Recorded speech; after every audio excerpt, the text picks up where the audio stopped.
గుండ్రంగా ఉంటుంది. నల్లేరు తీగలా పాకితే ఇది భూమి మీద చిన్న పొదలా పెరుగుతుంది.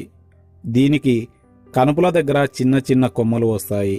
అవి లేత ఆకుపచ్చ ఎరుపు రంగులో ఉంటాయి.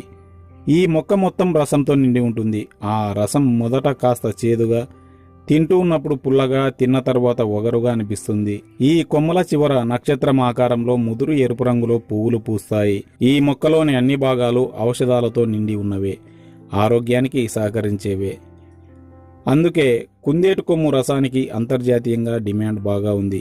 లీటర్ 1000 నుండి 1200 రూపాయల్లో ఆన్లైన్లో అందుబాటులో ఉంది. నేచర్లో వెతికితే ఉచితంగానే దొరుకుతుంది. ఈ కొమ్మలు విరుచుకుని నమిలి తినవచ్చు. ముందు కాస్త చేదుగా అనిపించిన తర్వాత పుల్ల పుల్లగా, కమ్మకమ్మగా, రుచికరంగా అనిపిస్తాయి. ఇది ఆకలిని అణిచివేస్తుంది. వేలాది సంవత్సరాలుగా కరువు కాటకాల సమయంలో ఆకలిని అణుచుకోవటానికి ఈ మొక్క సాయం తీసుకుంటున్నారు ప్రజలు.